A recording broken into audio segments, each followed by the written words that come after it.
తెలంగాణ రాష్ట్ర ప్రభుత్వము ఒక నూతన పథకానికి రేపైతే నాంది పలకనుంది. మనకు భారతదేశంలో ఎక్కడా కూడా లేనటువంటి ఒక కొత్త పథకాన్ని రేపైతే రాష్ట్ర ప్రభుత్వం ప్రారంభించనుంది.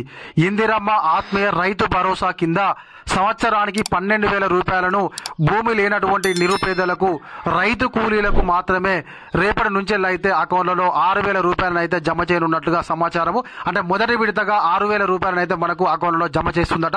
తర్వాతకైతే మళ్ళీ ఒక టర్ము 6,000 రూపాయలను అకౌంట్లలో జమ చేస్తామని చెప్పేసి రాష్ట్ర ప్రభుత్వం ప్రకటన చేయడం జరిగింది.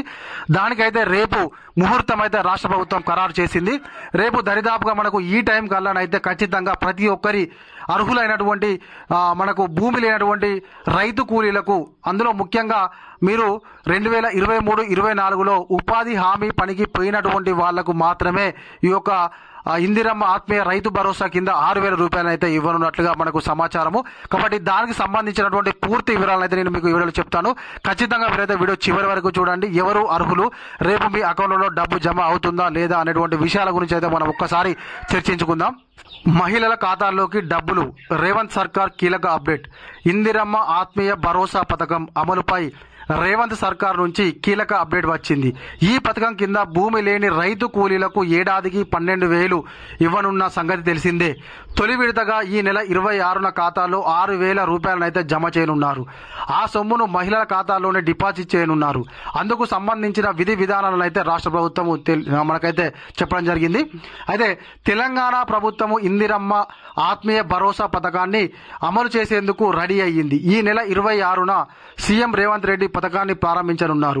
ఈ పథకం కింద రాష్ట్రంలో భూమి లేని నిరుపేద రైతు కూలీల అకౌంట్లలో ఏడాదికి 12,000 జమ చేయనున్నారు. తొలి విడతగా ఈ నెల 26న 6,000 అకౌంట్లలో జమ చేయనున్నారు. అయితే ఈ నగదును మహిళల ఖాతాలోనే వేస్తామని ఇప్పటికే సర్కార్ ప్రకటించింది.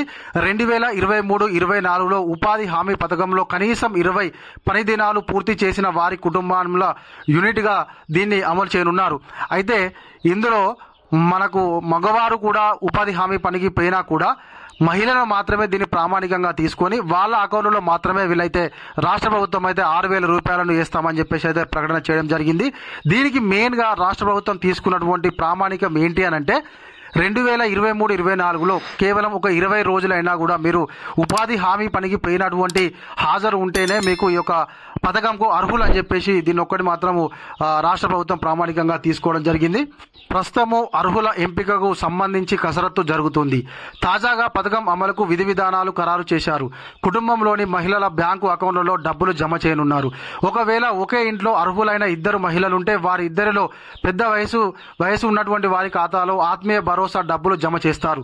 కుటుంబంలో అర్హులైన మహిళలు లేకుంటే కుటుంబ పెద్ద పురుషులైనా సరే అకౌంట్లో సాయం డబ్బులు జమ చేస్తారు. ఈ మేరకు అధికారులు విధి విధానాలు ఫైనల్ చేశారు. అయితే మనం ఇంతకుముందు అంటే ఫస్ట్ వాళ్ళు ఏం చెప్పారంటే మనకు మహిళల అకౌంట్లలోనే డబ్బులు జమ చేస్తామని చెప్పారు. ఒకవేళ మహిళలు కనుక ఆ కుటుంబంలో లేకపోతే, పురుషులే ఉంటే, వాళ్ళకు భూమి లేకపోతే వాళ్ళ అకౌంట్లలో కూడా ఈ యొక్క ఇందిరమ్మ ఆత్మీయ భరోసా కింద ఇచ్చేటువంటి డబ్బులను జమ చేస్తామని రాష్ట్ర ప్రభుత్వం అయితే చెప్పడం జరిగింది. అయితే ఒకవేళ ఒకే ఇంట్లో 2 మహిళలు కనుక ఉంటే, అందులో ఎవరైతే పెద్ద ఉదాహరణకు ఒక ఆమె 30 సంవత్సరాలు, ఒక ఆమె 40 సంవత్సరాలు గల 2 ఉంటే వాళ్ళకు 2 కూడా అర్హులు ఉంటే కేవలము ఒకరికి మాత్రమే ఈ యొక్క పథకం కింద వచ్చేటువంటి డబ్బులు జమ చేస్తామని చెప్పేసి రాష్ట్ర ప్రభుత్వం అయితే మనకు స్పష్టంగా చెప్పడం జరిగింది. ఇందిరమ్మ ఆత్మీయ భరోసా పేరు కింద వచ్చేటువంటి పథకంలో ఎవరైతే అర్హులుగా తేలారో వారికైతే రేపు ఈ టైం వరకైతే మీ యొక్క అకౌంట్లలో డబ్బులు జమ అవుతాయి. ఒకసారి మీరు రేపు ఈ టైం వరకు మీరు చెక్ చేసుకున్నట్లయితే మీ అకౌంట్లలో డబ్బులు జమ అవుతాయి. ఇది మన వీడియో. ఈ వీడియో కనుక మీకు నచ్చినట్లయితే ఖచ్చితంగా ఒక లైక్ చేయండి, కామెంట్ చేయండి. ఇంకా మీలో ఎవరైనా మన ఛానల్ సబ్స్క్రైబ్ చేసుకోకపోతే వెంటనే సబ్స్క్రైబ్ చేసుకొని పక్కనటువంటి గంట సింబల్ నొక్కండి.